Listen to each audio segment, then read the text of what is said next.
B-127? Sorry, I'm late. Hit a little traffic. Autobots, fall back! Get to the tower! Optimus, this is our home. We have to fight for it. We will fight on, but we must find refuge first. Found a planet that's well hidden.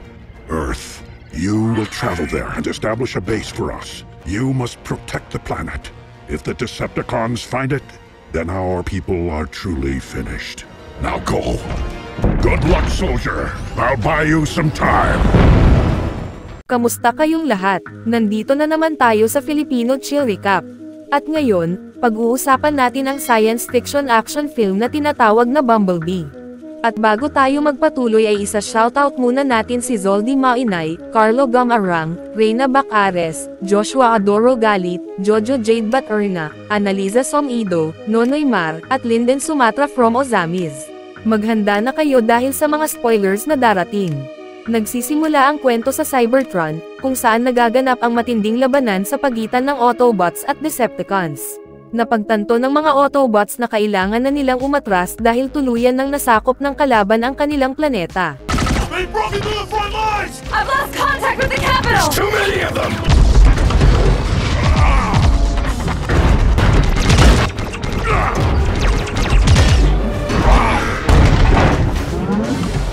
Where's B-127? Sorry, I'm late. Hit a little traffic. Autobots, fall back! Get to the tower!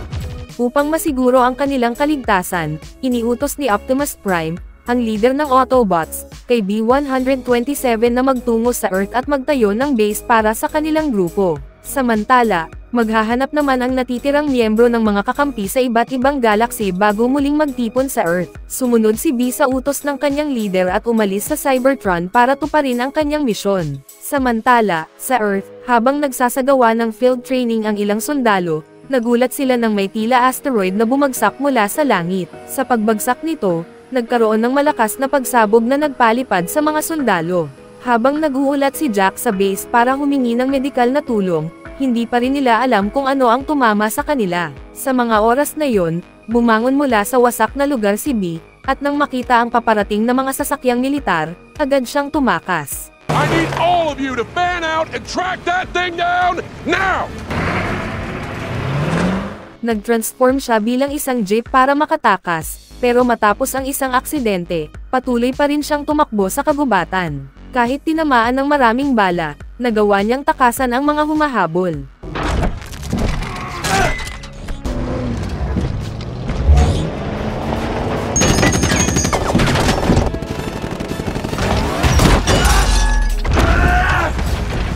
Ilang minuto lang, na-corner siya ng mga sundalo at napalibutan. Habang sira ang kanyang pangunahing sistema, sinubukan niyang ipaliwanag na wala siyang intensyong manakit. Called in the Air Force. That's not the Air Force. Biglang bumagsak ang mga bomba mula sa isang fighter plane sa kanyang lokasyon. Isang Decepticon ang biglang lumitaw at inatake siya. Screaming like your friend!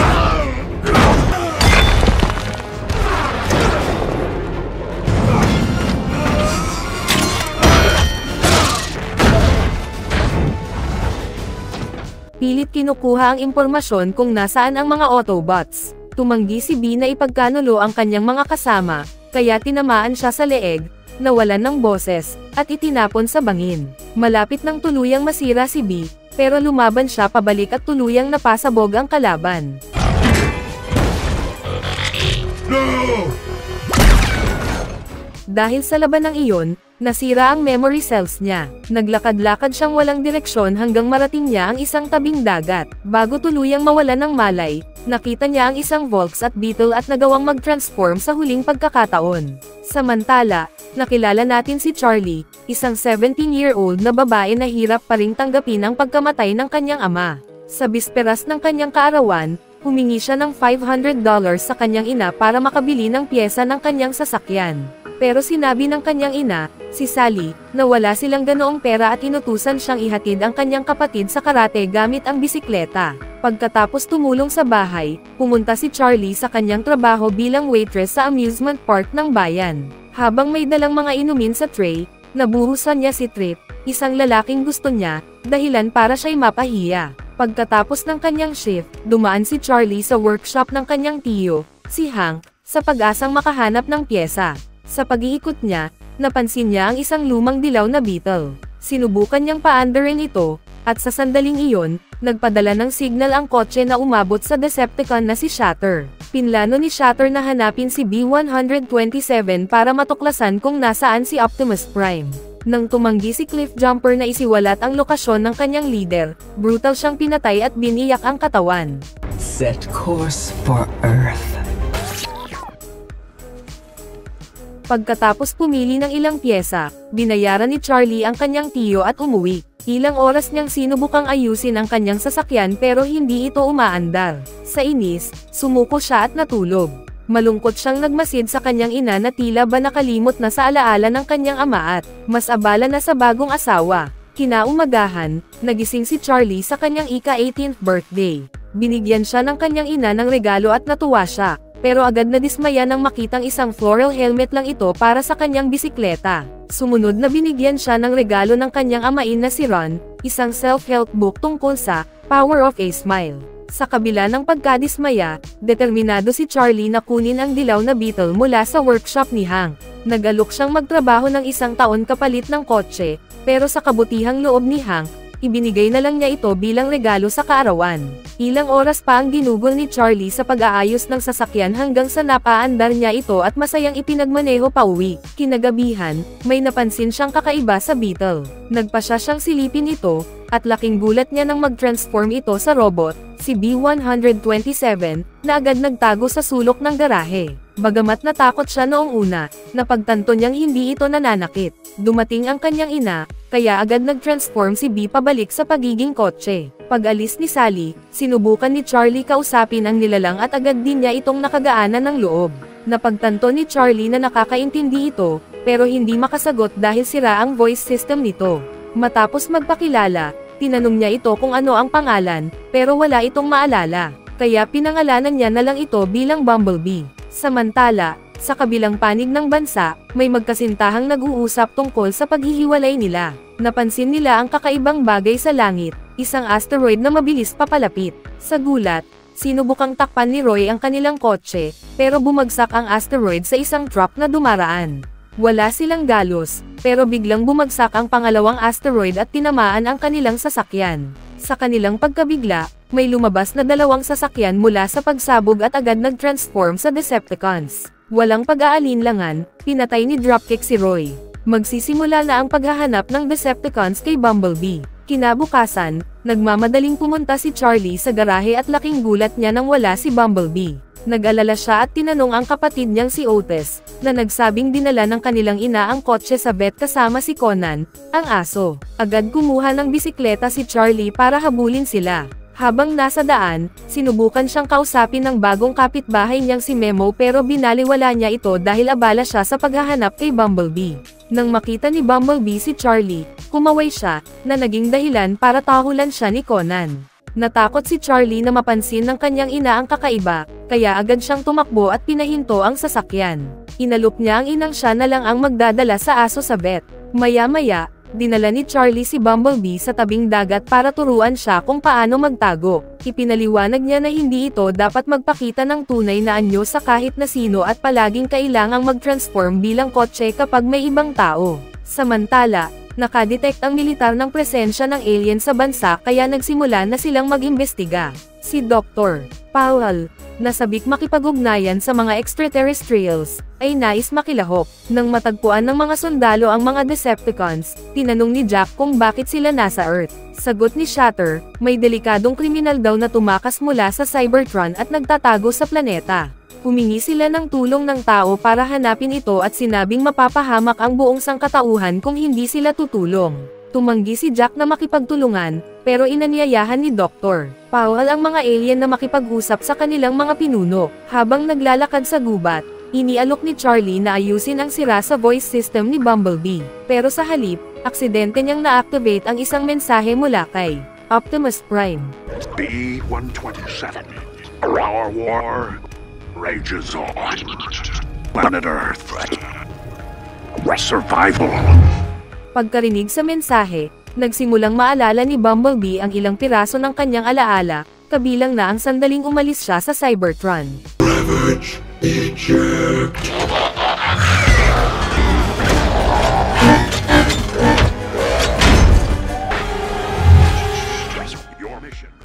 Pero bago pa tuluyang matapos ang mensahe, biglang naglaho ang hologram. Nagtanong si Charlie kay Bumblebee, pero hindi siya makasagot. Sinubukan ni Bumblebee makipag-usap gamit ang radyo ng sasakyan, pero sira ito.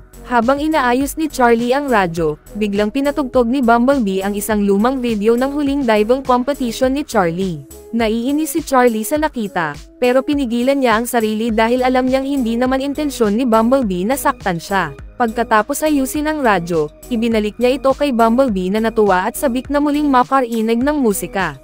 Habang tumutugtog ang isang lumang kanta, naging emosyonal si Charlie, naalala niya ang kanyang ama. Ibinahagi niya na palagi nilang pinapakinggan ang kantang iyon habang inaayos nila ang Corvette. Namatay ang ama niya sa mismong araw ng kanyang huling diving competition. Simula noon, iniiwasan na niya ang swimming pool. Hindi niya na raw nakapagpaalam sa ama, kaya mahalaga sa kanya ang maayos ang Corvette. Ito ang paraan niya para mapanatili ang alaala ng kanyang tatay. Biglang dumaan si Memo at narinig ang tugtog. Dahil sa kuryosidad, tumigil siya para kausapin si Charlie. Nang pumasok siya sa garahe, gulat na gulat siya sa nakitang dambuhalang robot. Agad siyang pinakalma ni Charlie at pananggakuan siyang huwag itong ipagsasabi kahit kanino. Nang sumang-ayon si Memo, tinawag ni Charlie si Bumblebee para magpakita at makilala si Memo. Kinabukasan, nag-road trip sina Charlie, Memo, at Bumblebee sa lungsod. Samantala, matapos makipagpulong sa mga mataas na opisyal ng militar, nakuha ni Dr. Powell ang suporta ng pamahalaan para tulungan ang mga Decepticons sa paghahanap sa kanilang tinutugis. Bagamat tuto si Agent Jack, wala siyang sapat na impluwensya para pigilan ito. Kaya binigyan ng militar ng access ang mga Decepticons sa kanilang mga satellite. Habang nagmamaneho, matalinong ginamit ni Bumblebee ang iba't ibang musika sa radyo para makipag-usap kina Charlie at Memo. Makalipas ang ilang sandali, napadaan sila sa isang party na inorganisa ng mga kaklase nila, isang party na hindi sila inimbita. Dahil sa kuryosidad, bumaba sila at napansin si Trip na nangahamon ng mga tao na tumalon sa dagat kasama niya. Nang makita niya si Charlie, naalala niyang dating champion diver ito. Hinamon niya itong tumalon. Tumalon si Trip kaagad, kaya ramdam ni Charlie ang pressure. Lumapit si Charlie sa gilid ng tulay pero nanigas siya nang makita ang taas. Dahil sa trauma mula sa huli niyang competition, hindi siya tumalon at bumalik na lang sa sasakyan. Sinamantala ni Tina, isa pang kaklase, ang pagkakataon para insultuhan siya. Tinuwanan siya at sinabing sayang ang pagkakataon niya. Pinahiya pa siya nito ng husto sa pagsasabing dapat na lang daw siyang humingi ng bagong sasakyan sa kanyang ama, alam niyang patay na ito. Tinawag pa nitong kaiya-hiya ang Beetle na minamaneho ni Charlie. Labis itong nakaapekto kay Charlie at halatang nasaktan siya. Dahil dito, iminungkahi ni Memo na gantihan nila si Tina sa ginawa nito. Pagsapit ng gabi, nagpunta sina Charlie, Memo, at Bumblebee sa bahay ni Tina para magbato ng itlog sa sasakyan nito bilang ganti. Pero lumabis si Bumblebee at tuluyang winasak ang kotse ni Tina. Nag-ingay ang car alarm kaya agad silang nagtakbuhan palayo bago pa mahuli. Nang mapansin ni Tina ang nangyari, huli na ang lahat, nakaalis na ang tatlo. Habang pauwi, hinabol sila ng pulis dahil sa sobrang bilis ng takbo. Sa halip na huminto, pinabilis pa ni Bumblebee ang takbo para makatakas. Nang halos maabutin na sila, ibinaba ni Bumblebee ang mga upuan sa loob para maitago sina Charlie at Memo.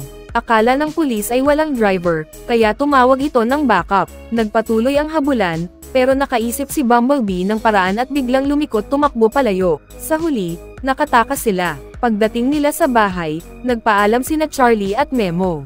Bago matulog, binati ni Charlie ng good night si Bumblebee. Kinaumagahan, dumaan si Charlie sa garahe bago pumasok sa trabaho. Pinakiusapan niya si Bumblebee na manatiling tahimik at huwag lalabas hanggang hindi siya bumabalik. Ilang oras matapos siyang umalis, pumasok ang kanilang alagang aso na si Conan sa garahe at nagulat nang makitang isang higanteng robot ang kotse.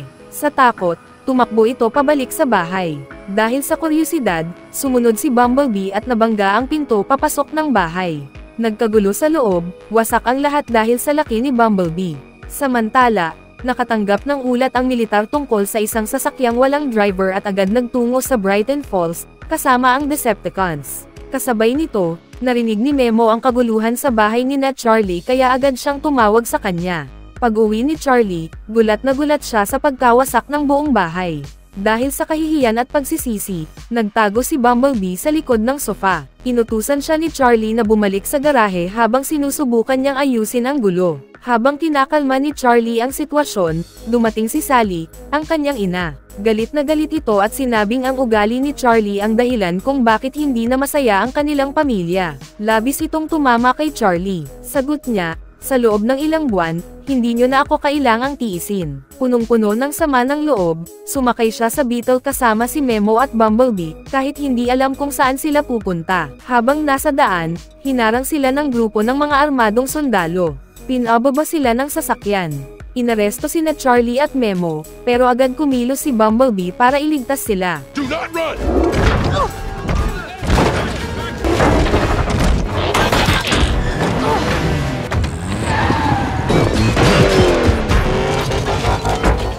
Sa kasamaang palad, inatake silang pareho ng mga Decepticons. Bumagsak sa kanila ang mga bomba. Nalitaw si Bumblebee, hindi niya maintindihan kung bakit siya inaasinta, at hindi rin niya matandaan ang kanyang buong nakaraan. Sa gitna ng laban, tinorture siya ng mga Decepticons para malaman kung nasaan si Optimus Prime. Nakialam ang militar gamit ang stun gun para maparalisa si Bumblebee. Sa gitna ng kaguluhan, sinubukan siyang tulungan ni Charlie pero nadamay siya sa kuryente at nawalan din ng malay. Pagmulat niya, nasa sala na siya ng bahay nila. Ipinapaliwanag ni Agent Jack kay Sally, ang ina ni Charlie, ang mga pangyayari. Pilit ipinagtatanggol ni Charlie ang sarili pero ayaw siyang pakinggan ni Sally. Pakiramdam ni Charlie ay wala na siyang kalaban-laban kaya nagdesisyong humingi ng tulong kay Memo. Habang palihim siyang lumalabas ng bahay, nahuli siya ng kapatid niyang si Otis. Pinakiusapan niya itong huwag magsumbong upang hindi malaman ng kanilang ina ang pag-alis niya. Samantala, si Bumblebee ay brutal na pinapahirapan ni Shatter at Dropkick. Pilit nilang kinukuha ang lokasyon ng mga Autobots, pero kahit anong pilit nila, wala pa ring maalala si Bumblebee tungkol sa kanyang nakaraan. But we must find refuge first. You will travel to Earth, regroup, rebuild, and retake our home. Once we've gathered the others, we'll join you. You must protect the planet. I am coming. Prime is coming here. We'll burn the whole planet to cinders. This is our chance to wipe out the Autobot resistance for good. Burns, we made a terrible mistake. Powell? They're gonna kill us all. Sa narinig niyang usapan ng mga Decepticons, napagtanto ni Dr. Powell na balak pala nilang wasakin ang Earth matapos makumplito ang misyon.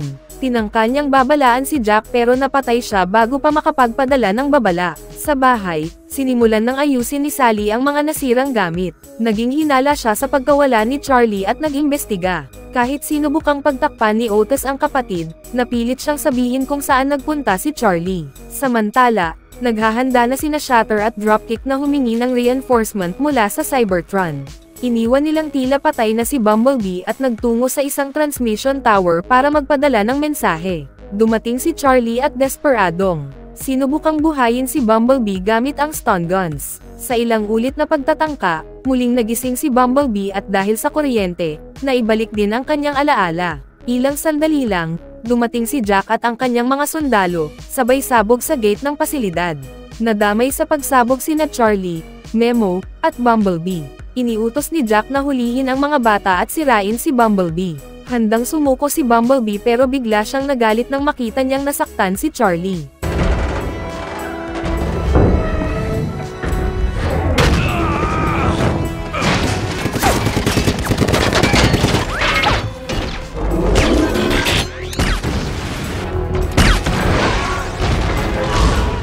Sa matinding galit, umatake siya sa mga sundalo at sa lahat ng nasa paligid. Sa gitna ng kaguluhan, narinig niya ang boses ni Charlie kaya unti-unti siyang kumalma. Habang inaalalayan ni Memo ang kanyang nabaling braso, inudyukan siya ni Charlie na tumakas na sila. Pero nagpasya si Bumblebee na harapin ang mga Decepticons para maprotektahan ang kinabukasan ng mga Autobots. Ipinilit ni Charlie na sasama siya, habang naiwan si Memo upang abalahin ang militar. Hindi naging matagumpay ang pagsubok ni Memo, pero nakalusot pa rin sina Charlie at Bumblebee papunta sa transmission tower kung saan ipinapadala na nina Shatter at Dropkick ang kanilang mensahe sa Cybertron. Pagdating nila roon, nagulat si Charlie nang makita ang kanyang pamilya na dumating upang tumulong. Nakiusap siya sa kanyang ina na pagkatiwalaan siya, at nagdesisyon si Ron na gamitin ang kanyang kotse bilang harang para mapigilan ang mga sundalo na makalapit kay Charlie. Sa tore, sinimulan nina Shatter at Dropkick ang transmission. Sinabihan ni Bumblebee si Charlie na magtago sa dumpster upang hindi madamay. Pagkatapos nito, inilunsad niya ang isang matinding atake sa pasilidad. Gumanti ang mga Decepticons, tinamaan ng sunod-sunod na malalakas na suntok si Bumblebee. Isang ligaw na putok ang tumama sa dumpster kung saan nakatago si Charlie kaya napilitan siyang lumipat ng taguan. Habang tumatakbo palayo, naisip ni Charlie ang isang plano para matulungan ang kaibigan. Buo ang kanyang loob, tumakbo siya patungo sa tore at nagsimulang akyatin ang hagdan papunta sa power source ng transmission. Habang walang tigil sa pakikipaglaban si Bumblebee kay Dropkick,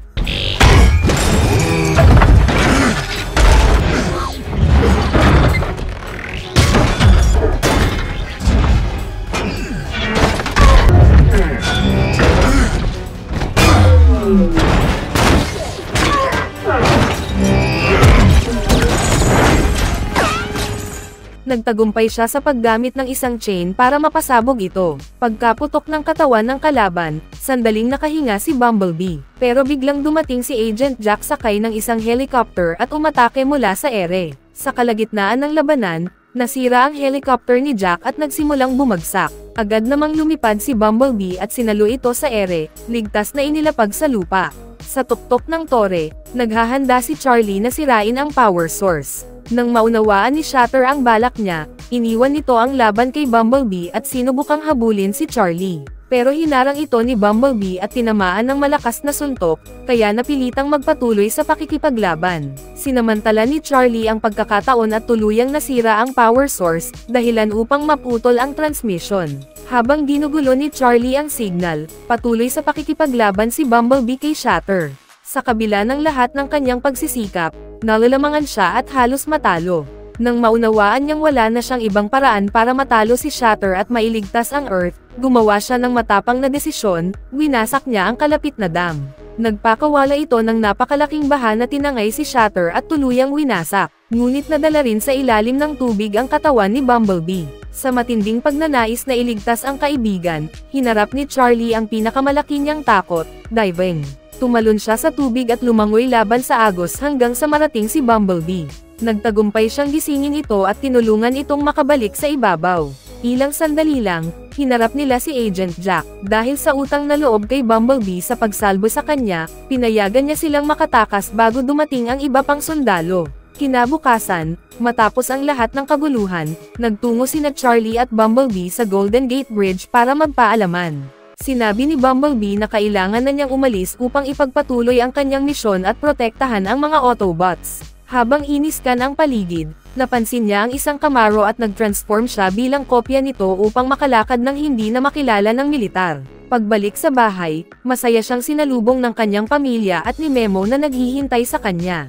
Sa mga sumunod na linggo, natupad ni Charlie ang isa sa kanyang matagal ng pangarap, napaandar niya muli ang Corvette ng kanyang ama. Habang minamaneho ito, ramdam niya ang katahimikan at tuluyang pagsasara ng isang masakit na kabanata sa kanyang buhay. At dyan nagtatapos ang ating epic na recap. Ano sa tingin mo ang pelikulang ito? Iwan ang iyong komento sa ibaba, at kung nagustuhan mo ang video, mag-subscribe na kung hindi ka pa nakasubscribe, pindutin na rin ang notification bell at like button para sa marami pang movie recap katulad nito, at mag-iwan ng comment down below. And as always, thank you for watching.